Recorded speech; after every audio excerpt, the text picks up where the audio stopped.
Friends, ನಾನು ಈ ವಿಡಿಯೋದಲ್ಲಿ ನಿಮಗೆ ಅವಿಭಕ್ತ ಹಿಂದೂ ಕುಟುಂಬ ವ್ಯವಹಾರದ ಬಗ್ಗೆ ತಿಳಿಸ್ಕೊಡ್ತಿದ್ದೀನಿ. ಸೊ ಅವಿಭಕ್ತ ಹಿಂದೂ ಕುಟುಂಬ ವ್ಯವಹಾರದಲ್ಲಿ ಇಂತಹ ವ್ಯವಹಾರ ವಿಶಿಷ್ಟವಾಗಿ ಹೆಚ್ಚಾಗಿ ಈ ವ್ಯವಹಾರ ಸಂಘಟನೆ ಭಾರತದಲ್ಲಿ ಮಾತ್ರ ಕಂಡುಬರುವಂಥದ್ದು. ಅಂದರೆ ಭಾರತದಲ್ಲಿ ಮಾತ್ರ ಇಂತಹ ವ್ಯವಹಾರ ಸಂಘಟನೆಯನ್ನು ನಾವು ನೋಡಬಹುದು.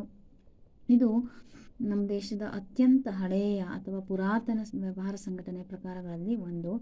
ಜೊತೆಗೆ ಇಂತಹ ವ್ಯವಹಾರ ಸಂಘಟನೆಯ ಒಡೆತನ ಹಾಗೂ ಅದರ ನಿರ್ವಹಣೆಯನ್ನು ಮಾಡೋದು ಹಿಂದೂ ಅವಿಭಕ್ತ ಕುಟುಂಬ ಏನಿರ್ತದೆ ಅಲ್ಲ, ಆ ಕುಟುಂಬದ ಸದಸ್ಯರ ಕೈಯಲ್ಲಿ ಇರ್ತದೆ. ಅವಿಭಕ್ತ ಕುಟುಂಬ, ನಮಗೆ ವಿಭಕ್ತ ಕುಟುಂಬದ ಬಗ್ಗೆ ಗೊತ್ತಿದೆ. ಏನು ವಿಭಕ್ತ ಅಂತಂದರೆ ಅಪ್ಪ ಅಮ್ಮ ಅವ್ರ ಮಕ್ಕಳು ಅಷ್ಟೇ ಇದ್ದರೆ ಅದನ್ನು ವಿಭಕ್ತ ಕುಟುಂಬ ಅಂತ ಹೇಳಿ ಕರಿತೇವೆ. ಅವಿಭಕ್ತ ಕುಟುಂಬ ಅಂತಂದರೆ ಅಜ್ಜ ಅಜ್ಜಿ, ಚಿಕ್ಕಮ್ಮ ಚಿಕ್ಕಪ್ಪ, ದೊಡ್ಡಮ್ಮ ದೊಡ್ಡಪ್ಪ, ಈ ರೀತಿ ಎಲ್ಲರೂ ಸೇರ್ಕೊಂಡು ಅಪ್ಪ ಅಮ್ಮ ಎಲ್ಲರೂ ಸೇರಿದ್ರೆ ಅದನ್ನು ಅವಿಭಕ್ತ ಹಿಂದೂ ಕುಟುಂಬ ಅಂತ ಹೇಳಿ ಕರಿತೇವೆ. ಸೊ ಇಂತಹ ಅವಿಭಕ್ತ ಹಿಂದೂ ಕುಟುಂಬ ವ್ಯವಹಾರದಲ್ಲಿ ನಿರ್ವಹಣೆ ಇರ್ಬೋದು, ಅದರ ಒಡೆತನ ಇರ್ಬೋದು, ಅದೆಲ್ಲವೂ ಈ ಅವಿಭಕ್ತ ಕುಟುಂಬದ ಸದಸ್ಯರ ಕೈಯಲ್ಲಿ ಇರ್ತದೆ. ಜೊತೆಗೆ ಈ ಅವಿಭಕ್ತ ಹಿಂದೂ ಕುಟುಂಬ ಇದನ್ನು ಹಿಂದೂ ಕಾನೂನಿನ ಅನ್ವಯ ನಿಯಂತ್ರಿಸಲಾಗ್ತದೆ. ಅಂದರೆ ಹಿಂದೂ ಕಾನೂನು ಇದೆ, ಸೊ ಆ ಕಾನೂನಿನ ಮೂಲಕ ಏನು ಮಾಡಲಾಗ್ತದೆ, ಇದನ್ನು ನಿಯಂತ್ರಣಕ್ಕೆ ಒಳಪಡಿಸಲಾಗ್ತದೆ.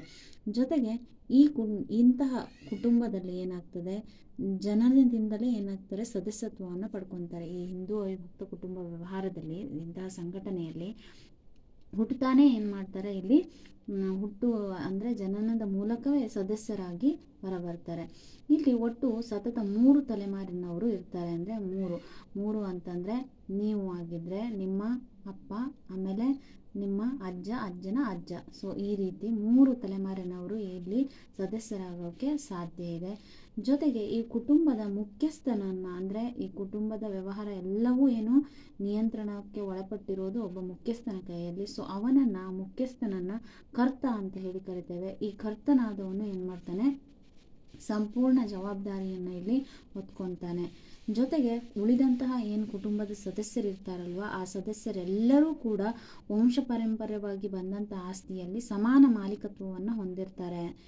ಜೊತೆಗೆ ಅವರನ್ನು ನಾವು ಉಳಿದಿರುವಂಥ ಈ ಕರ್ತನನ್ನು ಬಿಟ್ಟು ಉಳಿದ ಸದಸ್ಯರೇನಿದ್ದಾರೋ ಅವರನ್ನು ನಾವು ಏನಂತ ಕರಿತೇವೆ ಅಂದರೆ ಸಹ ವಾರಸುದಾರರು ಅಂತ ಹೇಳಿ ಕರಿತೇವೆ. ಅಂದರೆ ಉಳಿದಂಥ ಸದಸ್ಯನನ್ನು ಇಲ್ಲಿ ಆ ವ್ಯವಹಾರ ಸಂಸ್ಥೆಯ ಮುಖ್ಯಸ್ಥನನ್ನು ಕರ್ತ ಅಂತ ಹೇಳಿ ಕರಿತೇವೆ. ಕರ್ತನಾದವನು ಯಾರು ಅಂತಂದರೆ ಇಲ್ಲಿ ಹಿರಿಯನಾದವನು, ಯಾರು ಮನೆಯಲ್ಲಿ ಹಿರಿಯರು ಇರ್ತಾರೋ ಸೊ ಅವರನ್ನು ಕರ್ತ ಅಂತ ಹೇಳಿ ಕರಿತೇವೆ. ಅವರೇ ಮುಖ್ಯಸ್ಥರಾಗಿರ್ತಾರೆ. ಉಳಿದ ಸದಸ್ಯರು ಆ ವಂಶ ಪಾರಂಪರ್ಯವಾಗಿ ಬಂದಂಥ ಆಸ್ತಿಯಲ್ಲಿ ಹಕ್ಕನ್ನು ಹೊಂದಿರ್ತಾರೆ. ಮತ್ತು ಹಿಂದೂ ಉತ್ತರಾಧಿಕಾರ ತಿದ್ದುಪಡಿ ಕಾಯ್ದೆ 2005 ಪ್ರಕಾರ ಅವಿಭಕ್ತ ಹಿಂದೂ ಕುಟುಂಬದಲ್ಲಿ ಒಬ್ಬ ಸಹವಾರಸುದಾರನ ಮಗಳು ಅಥವಾ ಮಗ ಆಗಿರ್ಬೋದು, ಹುಟ್ಟಿನಿಂದಲೇ ಸಹವಾರಸುದಾರರಾಗಿರ್ತಾರೆ. ಅಂದರೆ ನಾವು ಹೇಳಿದ್ವಿ ಇಲ್ಲೇನು ಅವಿಭಕ್ತ ಕುಟುಂಬದ ಸದಸ್ಯರೆಲ್ಲರೂ ಸೇರಿಕೊಂಡು ವ್ಯವಹಾರವನ್ನು ಸ್ಟಾರ್ಟ್ ಮಾಡಿರೋದ್ರಿಂದ ಉಳಿದಂಥ ಸಹವಾರಸುದಾರರು ಏನಿದ್ದಾರೋ ಅವರಿಗೇನಾದರೂ ಮಕ್ಕಳು ಜನಿಸಿದರೆ ಸೊ ಅವರು ಕೂಡ ಹುಟ್ಟಿನಿಂದಲೇ ಸದಸ್ಯತ್ವವನ್ನು ಪಡ್ಕೊತಾರೆ. ಅವರನ್ನು ಕೂಡ ಸಹವಾರಸುದಾರರು ಅಂತ ಹೇಳಿ ನಾವು ಕರೀತೇವೆ.